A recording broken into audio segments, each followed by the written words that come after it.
And we're back for another episode of Michigan Wolverines Live 92. Welcome everybody in. Just a quick reminder as you get in to like, subscribe, share with even just one friend. You don't have to do a whole post about it, but just tell one person. Let people know that we exist and that we're on right now for Michigan Wolverines Live. I'm going to be your host today, John Diadamo, at John Diadamo on Twitter. Feel free to DM me stuff. I've been getting sent some stuff on Twitter and Discord, and et cetera, from people. So we do appreciate that. And without further ado, I'm going to bring on the man who makes all this possible every week, every day on Voice of College Football channels. Mark Rogers, Voice of College Football in the house. Hey, Mark. Hey, John. How are you? Wow, I'm good. I was putting together the show and everything else, and then I get dropped this press release and like the five games that have been announced for Michigan. So it's good stuff. Some is almost like parody, it seems like, and then some interesting ones. So why don't we jump into that? So we've got a couple. First of all, I think for the first time ever, we're going to have a Michigan game exclusively on Peacock. East Carolina at Michigan, which I'm sure is going to be seen by hundreds of people on Saturday, September 2nd at noon on Peacock. So obviously this has been a thing with NBC and the announcement of some of the games that are on NBC. What do you make of this whole situation with Peacock and some of just the decisions that you've seen so far? Well, I will say that after we did a series where we analyzed the TV ratings for 2022 and where Michigan, despite playing 3 unwatchable games to start the season, blowing those 3 opponents out by 50, 55 points each, but drawing as much as close to 4 million viewers for those games, that I put nothing past when you say that hundreds may be watching. I think hundreds may be watching only because of Michigan fans. If they procrastinate and don't download the app, get themselves signed up and everything, then they're going to be scrambling around on Saturday morning trying to figure out how to do it. And that might be the only barrier to Michigan fans flocking to Peacock and getting that done. I don't know that I don't want to discount the expense that some people have, because certainly, we all have our financial situations and everyone, there's a number of people that don't have the resources to go out there and sign up for all these streaming devices and everything. But it's more so just this annoyance of, okay, now if I want to watch these teams or this conference or this or that, now I got to do this. And the Peacock, with their one Notre Dame game for maybe the last 2 or 3 seasons, has certainly not moved me to, their UNLV game. That was, I'm almost positive that was the one Peacock game for Notre Dame last year, was the UNLV game that they won by 45 points or whatever. So, I'm guessing that I'm going to have other games that I'm going to be watching that I don't need to lock in on Michigan and East Carolina. But for the Michigan fans, here you have your fair warning. You've got 3 months to figure it out and get locked in on Peacock. Yeah, and I'm sure there's going to be educational campaigns on, hey, everybody, if you want to support your team, here are the steps to get on. Because you have to think, they probably did this in the NFL when Amazon started doing games. I think, and by the way, I'm sure Amazon will be diving into college football at some point, since they do a game a week on the NFL. I wouldn't put it past them. So, and I guess this is just one of those things that we're going to start seeing in the industry a little bit more. But you mentioned UNLV, and Michigan is playing UNLV. I did not realize. And that's another game in the Michigan home games that are going to be played here in the early part of the season. This one is going to be on CBS, which is the first time I think Michigan's that we've had a game on CBS at 3:30 p.m. Eastern in a little while. Yeah, when it comes to the CBS contract and even the NBC, and now we're seeing some of these non-conference games pop up.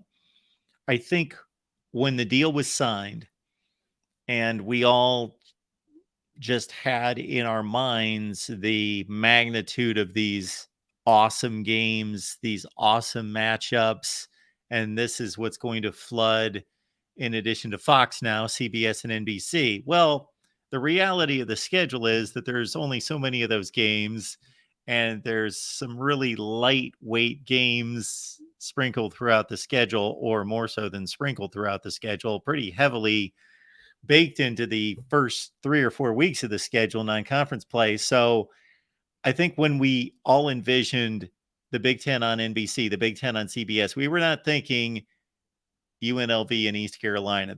Those weren't the thoughts that were going through our head. We're thinking USC and Michigan and Ohio State and fill in the blank. And we were going through all those matchups, not necessarily these, but it's part of the deal. Yeah, I'm just imagining when Gary Danielson is going to have to call a game that's like 12-9, and it's like Iowa facing Northwestern or something. used to doing Tennessee, Bama, high octane offenses, and then we get 12-9 classic Big Ten games like that. I can only imagine how that's going to roll. Well, I will say for a number of people out there that know Gary Danielson's background, he is a Purdue quarterback. And also Gary Danielson, let's say I'm going to pick a year about 2006 or 7 was about the year that he left for CBS. Prior to that, he was working for ABC doing a lot of Big Ten games and ESPN games. How about that? Yeah. Little trivia there. But it is going to be interesting watching them do that after having a couple of years of Alabama, Tennessee, 52-49 and things like that. So it should be interesting. The next one that was announced. So again, you can see the full press release on this. But Bowling Green at Michigan, Big Ten Network. Okay, this one seems a little bit more in the wheelhouse. 7:30 p.m. Eastern. So now we're getting into, okay, a little bit more familiar territory. Big Ten Network has definitely been carrying the shows. This side note, this is actually one that I may go to in person. So we're talking about, my friend and I who went to the school are talking about which game we're going to go to. And I was like, well, Bowling Green could be an interesting one. Or this next one, Rutgers at Michigan. And we just had a story on this on Monday where the Rutgers Wire reporter had been talking about how it took about 3 years last time for Schiano to do to revitalize Rutgers, and it's at that point now. So who knows? Michigan is 8-1 all time in the rivalry or matchup or whatever you want to call it. So that one is still TBD, but a noon Eastern kickoff on that one. Rutgers beat Michigan? Yeah. Did they win a game? Yeah, in 2014, one time. 2014. Okay. The first year in the Big Ten. Yeah, and almost in 2020. Very close. Yes, I remember that game. Kate McNamara saved Michigan. Yes. Remember that game. I'm missing out. Okay. Rutgers beat Michigan. Didn't Maryland beat Michigan that year as well? Probably a lot of people beat Michigan that year. We went. Michigan went 5-7. Yeah. That's what we call the dark times. And then of course we did hear about the Michigan at Penn State big noon kickoff. We already heard about that one just the other day. That was announced. That'll be a big noon kickoff game on Fox. So Michigan is spared a night game at Beaver Stadium, but Michigan is 7-6 in games at Beaver Stadium. And I think we talked with Argraw, one of the Penn State fans on the Big Ten Live show a couple of times, that it really does depend on the year and how good Michigan is versus how good Penn State is. If it's a push, then you might give it to Penn State at Beaver Stadium. In this case, does look like Michigan is going to be a little bit better positioned, but there have been people saying Penn State could be a contender for the playoffs. So who knows? but big noon kickoff for this one. So just like in 2021 when Michigan was spared a Wisconsin night game and they got big noon kickoff, it has already been announced for Michigan at Penn State. I can't recently think of a matchup between two teams as good as Michigan and Penn State were last year. And of course, Michigan was one of the 2 or 3 or 4 best teams in the country, and Penn State was a notch below. But where I remember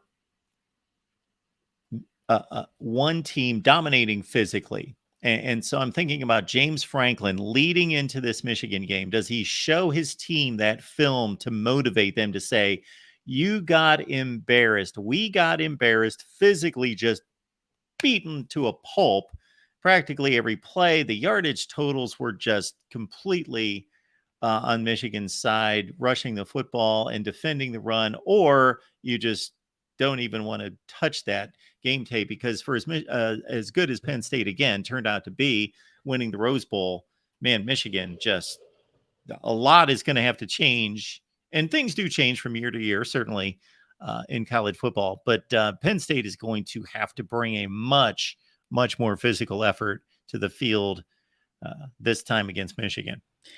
Yeah, and I will say that there were a few plays that Franklin dialed up that were pretty lights out plays. That when we were just in the first half of the game, even though Michigan had it seemed like they were winning in terms of the stat lines.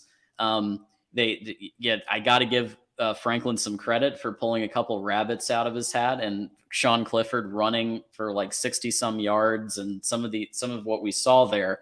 That if they do that this time the entire game, and the defense is able to better contain the running backs, then could be one of those. I know some people are predicting a Michigan or a Penn State win here. I think it's a reasonable take given that it's Beaver. So I think Michigan's going to pull it off, but we saw that first half. We saw Franklin, despite all odds, calling some cuckoo bananas stuff, and Penn State was ahead at one point. So that I think that just like with Michigan versus Michigan State, even though I know it's more of a, I mean, I still consider this a rivalry, even though it's more of a recent rivalry, because basically just like with Michigan versus Michigan State and Michigan versus Ohio State, you kind of have to toss out the book a little bit. Because even if Michigan is doing much better and is higher ranked by November 11th, I still think it could, like, you don't know. You really don't know. So we'll see. But definitely one to bookmark for sure. A couple of housekeeping notes. We've got, of course, we encourage everybody to join our Patreon and Discord, talk Wolverines all the time. Go to patreon.com/MarkRogersTV. You can also become a YouTube member. So just a couple of weeks ago, Mark, you and I were both on when we were, you were representing the Ohio State side, and we had some Clemson people like Jordan Bowman who were representing the Clemson side. And I was just along for the ride on that one. That was just a fun little thing to watch finally I get to be a spectator. I don't have to, take part in the usual Michigan, Ohio State banter. But it was a fun one to watch. And if you were a Patreon member, you got to actually enjoy that either on screen or you could chill on the sidelines. Well, I'm sure there will be more like that. We'll do watch parties and hangouts and everything else, especially as the season comes on. We will definitely deliver 2 debates involving Michigan for sure this summer. This is my vow to everyone. Floods or famine would have to come for us not to take part in 2 Michigan debates this summer. One will involve the 2016 Ohio State game and us watching Ohio State, Michigan, the 2016 call. And as we did, as John just outlined for the Clemson game, I think we did it in a nice pace where we watched the entire game, but we fast forwarded through. So we weren't sitting there for 4 hours, and we went through the game rather quickly, but we caught all the key plays. We broke down all the controversial calls and everything. We will do the same Ohio State and Michigan. So sign up either on Patreon or our YouTube memberships. It'll be available to either group. So you don't have to pick or choose. Patreon Search Mark Rogers TV or on YouTube. And then the other one will be the Michigan-Nebraska 1997 debate. We will definitely fire up a live stream and debate those two teams from 1997 in a co-national championship. Wow.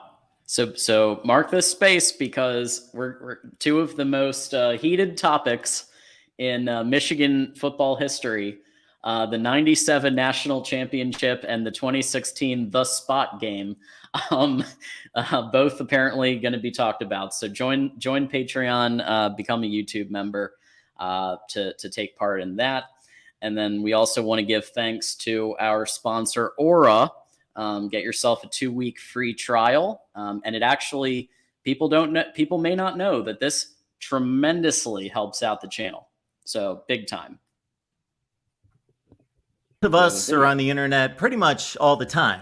It's fun. You get to socialize, you get entertained, and in this day and age, it's pretty much necessary. And even if you're one of those people that's not on the internet all the time, you know what is? Your personal information. And there are people out there trying to hack you all the time.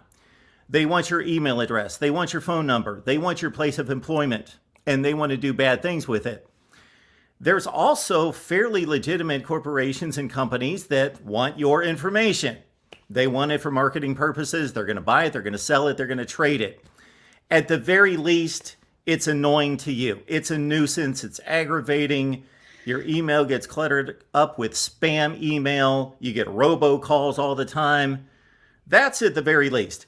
At the worst, it's a threat to your family, to your friends, to your personal information, to your banking, to your finances, to your security, to your safety, to your identity. It can be pretty serious. This video is sponsored by Aura. I got hacked, and it was pretty obvious. This was about 8 or 9 months ago, and there were red flags all over the place. And I didn't exactly know what to do, but I knew I needed to do something quickly. I mean quickly. I researched 8, 10, or 12 companies immediately. I went all over the place. I asked people. I was online looking for the best company that could serve my needs and secure my information. You know who I found? Aura. And I'm glad I did. It was amazing. I contacted them. They got right back to me immediately. Their customer support is phenomenal. Their customer service is first-rate, friendly. They are detailed. They know what they're doing, and they do it right, and they will protect you. In addition to everything I just mentioned, they've got a password keeping service. They keep your credit score. They notify you anytime there's a possible data breach. This has happened to me a number of times. I'm getting notifications all the time when there's a possible compromise to my credit score or anything that I don't want. They've got a VPN that will allow you to browse the internet anonymously. It's amazing. And again, customer service support available 24/7. Click the link in the description section below and get 2 free weeks of Aura. Protect your finances, protect your information, protect your privacy, protect your identity. I did, and I'm glad I did. Aura, thank you so much for what you've done for me, and now for my Voice of College Football community. So once again, our thanks to Aura for, again, identity theft security for myself. So thank you so much for that. And thank you for partnering here at the Voice of College Football. And John has left the link in the chat. Identity theft is real. So protect your finances and your family, and grab the link and go from there. Absolutely. It's in the chat, and it's literally the first link in the description too. So, I mean, you really, you would really be hard pressed to miss that link. It's all over, and it doesn't take long to sign up, and then helps out the channel. So we highly encourage that. So our buddy Jason Moose, you know, he helped us put together. We appreciate Jason, friend of the show and contributor. You know, I encourage people to send me stuff. I encourage people to send me, you know, maybe a topic idea or something, you know, because I try to find everything I can, all the reports. You guys all know that. I'm on looking at everything all the time, but sometimes, you know, we need a little help from our friends, from our community. And so Jason did that, and we have quite a few official visits. Looks like 24 in the next 4 weeks to the University of Michigan. And just we've actually talked about quite a few of them on this show at various points. So coming up in just a few days, we've got safety. I'm not going to pronounce all these names because we'll be here all day doing names and everything. But we have talked about Brian Robinson on the show before, 4-star defensive end. So we've talked about him. So you look at all these guys. We've definitely discussed Owen Waffle before on the show. In fact, just last week, you notice a few 5-stars in here: defensive lineman Justin Scott and a 5-star wide receiver Ryan Wingo. So quite a bit happening here, Mark. Just in those first two weeks alone, getting some 5-star talent in. Got some more here, 6 on the 16th, including I believe we've talked about Aaron Scott and Jeremiah Beasley before. So again, just continual here. Taylor Tatum and Aaron Chiles we've talked about before, and probably a bunch of others. So just I guess the question that I want to ask and get your thoughts on, just because you've been studying college football longer than I have, and you've looked at these recruiting visits, and just like not just the 5-star talent, but across the board, this is quite a bit of activity for June. So the difference that I've seen in Michigan's recruiting this particular cycle, and I'll take it back a couple cycles, but it's really hit home this particular cycle. Well, we had a conversation, maybe 6 to 8 weeks ago, where we discussed getting into Ohio, and Michigan's always going to take players out of Ohio, but they've been ranked between 10 and 20 or 25 in the past. And I actually produced a video and I went through Michigan's Ohio signees in the Harbaugh era, and none higher than ranked 10th in the state of Ohio until this year. The other indicator and break from the past has been Michigan typically has been in recruiting battles with Ohio State and a lot of Michigan State, Notre Dame, Penn State, the region. Yep. You see on these commitment lists, you see offers for a lot of these Michigan commitments that are, first of all, playing in high school football in Georgia, Texas, and in the South, and receiving the type of offers that you would expect: Georgia, Texas A&M, Texas, LSU. And not that Michigan never dealt in those, but they were usually kind of a periphery interest for those particular recruits, and then they settle on LSU or Texas A&M. And really, Ohio State was the only school that would get into the Deep South and really be a factor, a major factor for the very best players. And now Michigan's doing the same. And look, I mean, DS is saying, and I get it, Wingo could end up at Georgia. Okay. But even so, and by the way, as we've said before on Big Ten Live and other shows, like, official visits don't mean that they're coming to Michigan. They're just checking Michigan out.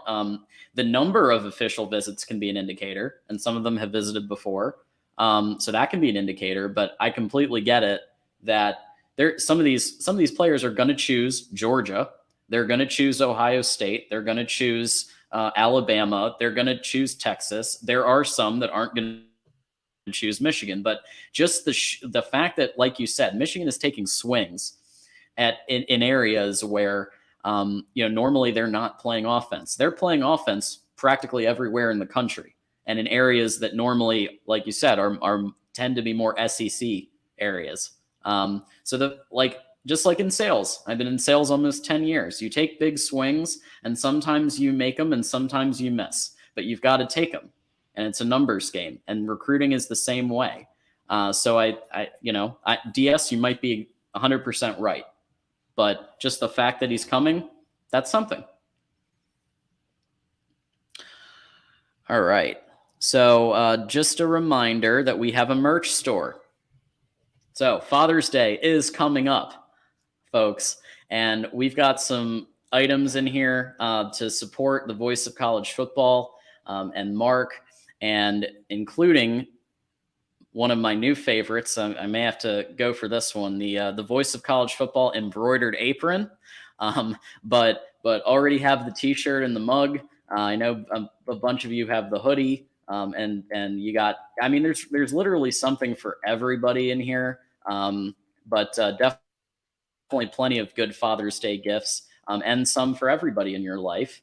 And there is a Michigan section, so you can go in and you can toast to Michigan at the voice of college football. Have a coffee with Michigan at the voice of college football. So we keep our buddy Joey Foster keeps expanding the inventory and the teams that are on here. So every week I come on here and there's something new. Folks, we will have the link in the chat. Just give it a look. Just look around, see what's there. But you can always give us suggestions on anything that you would like to see added.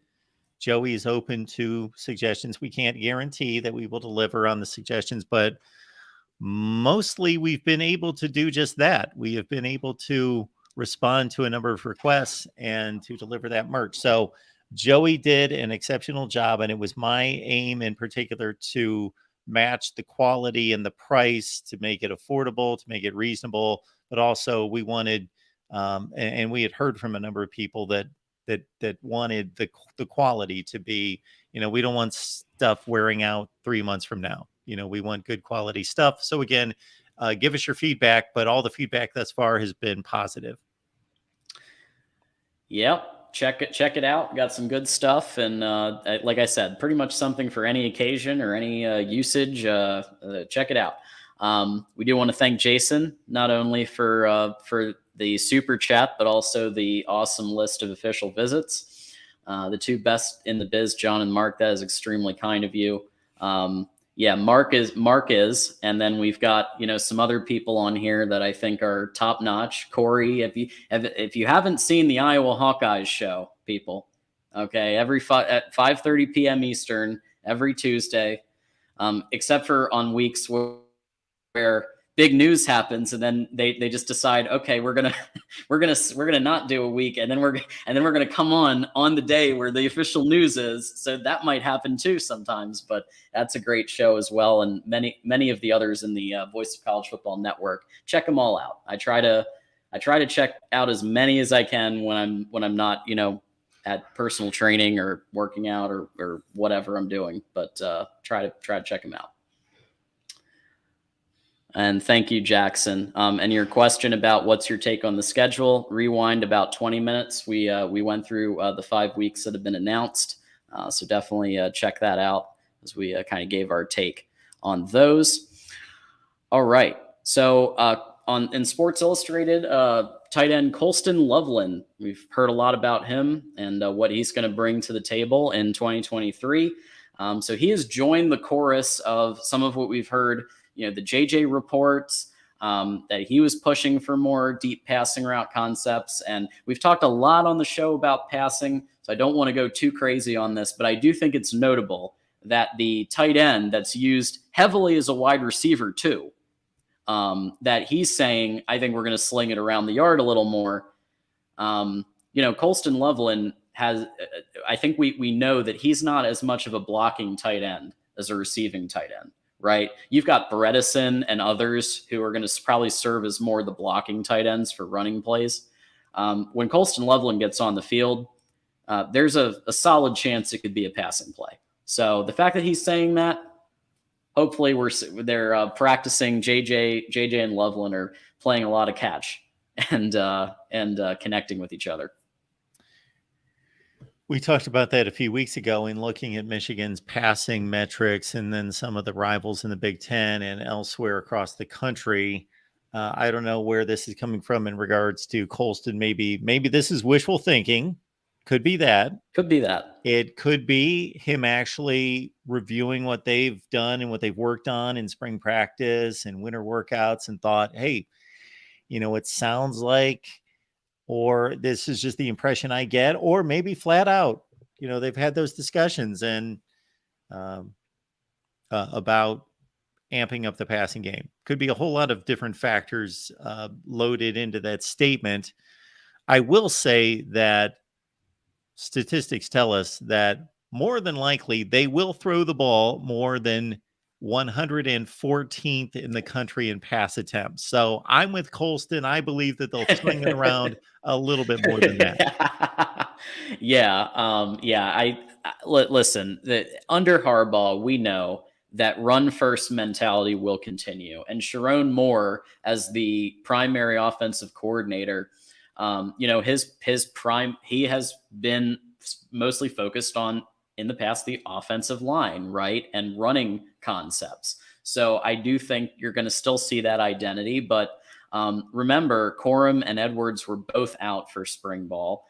So the opportunity to, number one, practice your passing more. JJ actually had spring ball this time. So both of your primary runners were out and JJ was in. And so while I think you also saw Ben Hall start to emerge as the third running back, I think you also, hopefully they were able to connect more with Wilson and Cornelius and Colston Loveland, who had a pretty key role in some of the later games. Colston Loveland did. So very cool there. Jason contributed another $5. Thank you, Jason. Mark, I'll let you take away the Cooper years if you let Michigan take away the Rich Rod and Brady Hoke eras. Those are very different in terms of success. They were very different. But in terms of the series, so this goes back to Jason putting earlier in the chat that this series record would be different. He made some kind of comment about the recent series record, but said, most of that was under Rich Rod and under Brady Hoke, meaning that's when we lost all these games. And I said, well, if you're going to take away two coaches in the recent series record, then I get to take away John Cooper. So do the math, yeah. Jason, you can figure it out. Brady Hoke, Rich Rod. So between those guys were in play between 08 and 14. That's what, 7. They're 0-7. They're 1-6. Brady Hoke won a game, 2011. So they're 1-6. Right. John Cooper went 2-10. Yeah. But to your point, John Cooper, other than losing to Michigan, the second half of his run at Ohio State was really strong. Yeah. With a couple wins, like if you switch maybe 2 results in his career at Ohio State, he is just a completely different narrative on his career. They finished number 2 in the rankings twice. Yep. Yeah. And the recruiting was also at a really high level under Cooper too. So yeah. And Rich Rod and Brady Hoke, listen, I went to Michigan during the Rich Rod and Brady Hoke eras. So I know firsthand how painful it was. And I don't, watching some of the Cooper games didn't look that painful except for against Michigan sometimes. So yeah, I don't know if it's quite equivalent, but we always appreciate the contributions and everything else.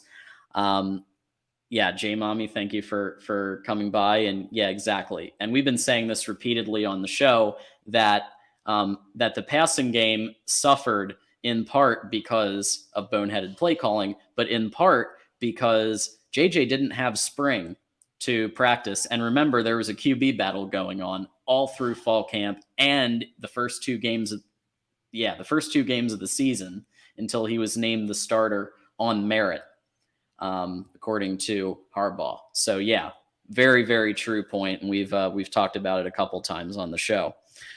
When you're doing your shopping on Amazon, as many of us do, I just did the other day to get a bunch of stuff that I needed, and had the link bookmarked to the Mark Rogers Voice of College Football link that's in our description. Every video, it's there. So get on there, and it's, again, the same shopping experience. You get yourself whatever you need, as you would anyway. It's just that now Voice of College Football is going to get a little bit of money. So do that.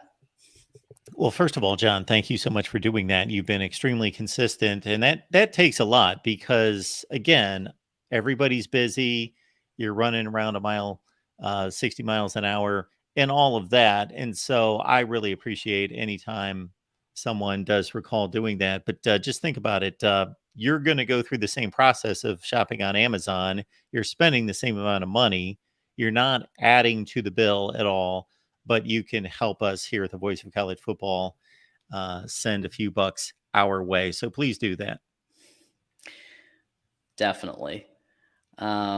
Yeah. So this is what I said, Gavin, and Mark pointed out that that Gary Danielson actually did cover Big Ten games back And in the so is day, Brad Nessler. and so is Brad Nessler. See, I'm So calling out my age on this, but I remember for years and years and years, Brad Nessler and Gary Danielson, not together, but as separate teams covering Big Ten football. So Nessler was at ESPN for a long time and did a ton of Big Ten football. And Danielson, again, is a Big Ten guy in terms of school and his collegiate affiliation. But but it's been a long time. So we've talked about the it factor of Blake Corum. We've talked about and I've said this on this show. I've said it on the Big Ten Live show. That Big Ten Live, by the way, every Monday at 6 p.m. Eastern as well. So definitely check that out for all your Big Ten topics. There's a player is really special when he could probably make the difference between winning and losing a game. He has made the difference between winning and losing football games. He can make the difference, I think, between winning and losing a playoff game. I would argue that there were two particular areas in the TCU game where a Blake Corum could have punched it in for 2 or 3 yards, and even a half a yard in the one where you result in 6 points in both of those. So Blake Corum he gave an interview. He believes he is around 90 to 100%, and he is going to start participating now. So he was out for spring, but he's back. Haven't heard yet about Donovan Edwards. But I'm sure there will be some news on that soon. But Blake Corum self-reporting that he's pretty much back. So that's always encouraging to hear one of your best players on the entire team is doing well. Yeah, we want everyone to be healthy and ready to roll and ready to play and reaching their potential. That's definitely what I want. So that's good news to see that Blake is hopefully going to be back at it and close to 100% already. Yeah, and Jay Marion mentioned this. Michigan might want to save Corum. He's going to play. He's going to play even in the first game. Harbaugh did tell him to go to the NFL, so he actually Corum wanted to come back and try to win a national championship. But Harbaugh basically said, in his estimation, that Corum could have gone to the NFL, and I'd say out of all the coaches in college football, I'd actually trust Harbaugh's analysis on this, given his experience in the NFL. So the fact that he came back anyway, when most head coaches would be like, "Please come, come back. NFL can wait a year." No, Harbaugh was like, "Go," and he still came back. And so I do think they're going to try to mix in more Donovan Edwards and more Ben Hall and Khalil Mullings. So you're probably going to see a mix of all four in the East Carolina game, UNLV game, Bowling Green game, and even Rutgers game to some extent. You're probably going to see all of them kind of rotated out. Yeah, and your point about Jim Harbaugh is a really good one, because even when he was taking a beating from his own fan base for losing bowl games and losing to Ohio State, I always pointed out, and you can go back, look at all the videos, look at all the live streams. I was a Jim Harbaugh apologist in a lot of ways when he wasn't quite as popular, that it's been a long time. And I'm trying to think of the last. I guess the last would be Pete Carroll.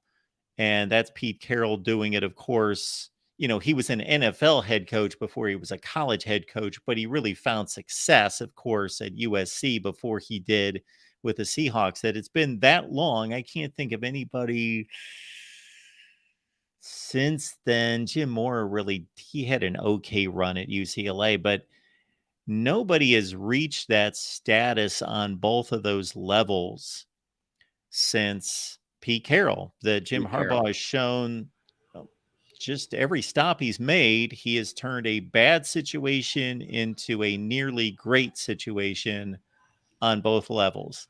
And so, to your point, John, the credibility that he brings when he's mentoring, giving advice to a player about his pursuit of the NFL and where he stands holds a lot of weight. And of course, we have one of our resident USC fans chiming in. And yes, no one's arguing that Pete Carroll is on another level when it comes to actual trophies and success. Harbaugh did make a Super Bowl, and therefore had to win his championship, his conference championship.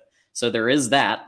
But yeah, Carroll is at the Jimmy Johnson level of in terms of success with national championships and Super Bowls. He's at the Jimmy level. Whole nother echelon. So we've been hearing, this will be our kind of wrap up. Mark has been making some comments, and I think that there's validity to it, where he's basically been pointing out some of the things that Michigan can claim, some of the things that Ohio State can claim, because we've had, especially the last couple of weeks, the Michigan-Ohio State in chat has just been going nuts. And this is a show where we encourage that because it's the Michigan show. But we see it in every show that we do, including Iowa and everywhere. So could you just remind everybody on some of the things that both sides can point to? Well, there's something that irks me when I get into a debate or I see others debating. I want to know, what is the debate? Because sometimes people are just throwing haymakers at each other, and they're all over the place. There's a haymaker about last year's game. There's a haymaker about 50 years ago. There's a haymaker about NFL draft picks. They're just wildly flailing away. I'm a little bit more measured than that. I like to know, okay, what exactly are we debating here? And when it comes right down to it, it's just Ohio State and Michigan fans just debating to debate to, obviously they're going to, each fan base is going to run and hold on to what they know is going to favor their side, regardless of what the debate is. So the debate is not defined. It's just who's better, who's got more to claim. And I think it's very clear cut here what each fan base can claim as bragging rights. The Michigan side is obviously in the here and now. Michigan has won this game the last 2 years and has won the Big Ten championship the last 2 years. So they have won the game on the field. And unlike winning some games in the 1990s, the aforementioned John Cooper years, where Michigan won the game, and that's huge. It's the game, but it just capped off a 8-4 season. And Ohio State was still the better team in the league. Michigan pulled off an upset, which again is still bragging rights. But when you are winning it to win a championship, then, there's no debate about what's happened the last 2 years. There's just absolutely nothing. Right. Zero. Michigan owns the conference, and they currently own the rivalry. Mm-hmm. Okay. The other Michigan point in all this is historical. And I mean all the way back to the first football game they ever played. 1890s. Yeah. They have more Big Ten championships. Yep. They have more wins. They have the most wins of all time. We talked about it last week. 1,000 wins should be within their grasp this year with 11 more wins. Okay. Mm-hmm. So if you take all of college, and if all you're concerned with is just compiling numbers, mm-hmm. then Michigan obviously has a great stake in that, and a run of national championships which I believe is technically 11. Do you know what the number is, John? Of national championships? Yeah, I don't keep track of national championships just because I think so many of them are invalid, but regardless, 11 I think sounds Michigan right. claims like 11 national championships. Yeah, I 11 might be does wrong. sound right. That's yep, 11. 11 Yeah, claimed there you go. national titles. So they claim 11. Ohio State claims 8. So there you go. Michigan. Okay. Yep. There's the Michigan argument. The Ohio State argument is okay, if you're anything less than close to 100 years old, Ohio State has obviously owned the series and the conference for the last, pick your number of years, 10 years, 15 years, 20 years. During this century, Ohio State has been by far the better program. Yep. Ohio State is the best winning percentage, as we put on the screen last week, of all time. Ohio State also has the best winning percentage in the last 50 years, the last 20 years.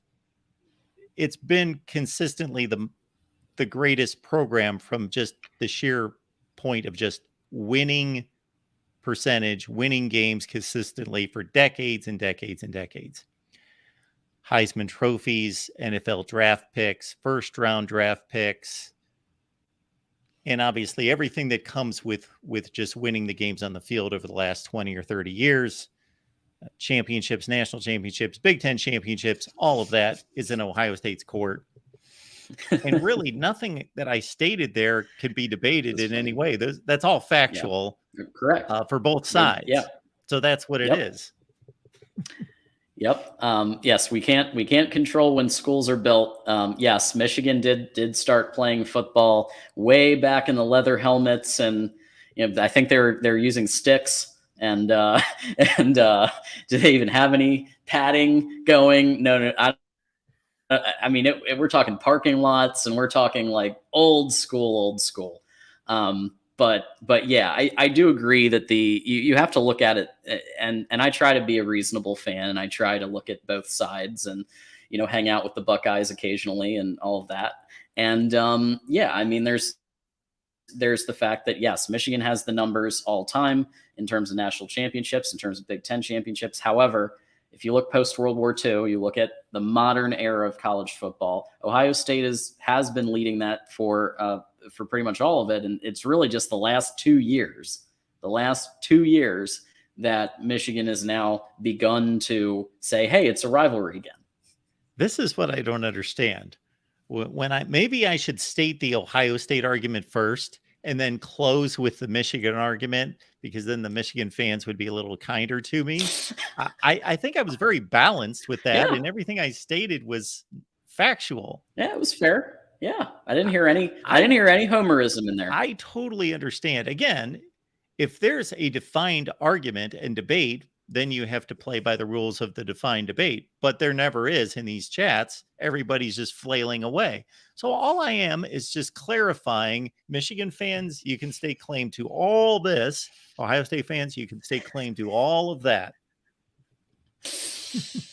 Yep. And, and I'm one of the Michigan fans who says the actual spot itself, it was a coin flip. And, the people on the referees, the officials on the field, I mean, can you imagine, just put yourself in the shoes of one of those guys, like trying to make that call.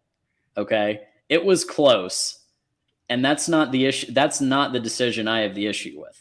I think there are so many 50-50 examples of that in the course of a college football season, let alone history. So it just happened to be that that was like the defining piece that everybody points to. But would they have even been in that situation with that unsportsmanlike on Harbaugh that was 15 yards? Would they even have been in that situation with some of the PIs? Those are the ones that I hope that when we have that 2016 look, that we look at not just the spot, because to me, again, it's tight. It's some of the other calls I think it'd be interesting to get the balanced perspective on some of those. And that's going to be a great portion of the watch party and the conversation we have, is that when something like that happens, when there's a play or a call like that, all the historical focus just goes to that one play, and that becomes everything. You're going to be able to relive and discuss, and we will all discuss a lot of those other things that are forgotten or not remembered correctly. And all of that, we'll get to see the context of all of it, not just it all becomes just one play. All these, Vince Young running for a touchdown to win the Rose Bowl and win a national championship, like that's becomes everything. Ohio State, the flag, Miami, Fiesta Bowl, everything gets all these enormous historical games. They get grinded down to one play or one call, and it'll be fun to watch the entire game and again see where Michigan has some legitimate gripes of not of being placed in a position that they didn't necessarily earn, that they could have walked off the field earlier with a win. Yep. So I'm sure we'll talk about it all. And speaking of talking, there's a lot more coming in that department today. So I call it the must-see TV block. Today it's going to be a little different because we've got the Florida State live show as always at 6 p.m. in about 7 minutes, 6 p.m. Eastern, and then Mark is going to be doing a call-in show at 8 p.m. Eastern. So everybody wants to just keep it here at the Voice of College Football for both of those. I got the link right here. So we'll be seeing everybody over at Florida State in just a little bit. Yeah, so certainly anything on your mind concerning college football, we typically try to present a topic or multiple topics as the theme of the show, but we want everyone to keep in mind you can call about anything concerning. It does not have to be restricted to that topic, but we're going to go through the TV schedule because much of the Big Ten and the other conferences released games involving a number of networks today. So we want to get to that. Also think that as we get closer to August, I don't even want to think about the summer leaving already, but as we get, we're about 2 months away from August camp starting. A lot of quarterback battles are still going to be up in the air, and one of those in Columbus. But so we will discuss as well. Can't wait. Well, I'll see you over there in a couple minutes, Mark. And since he can't say it, I will say it. Go Blue, and see everybody next time.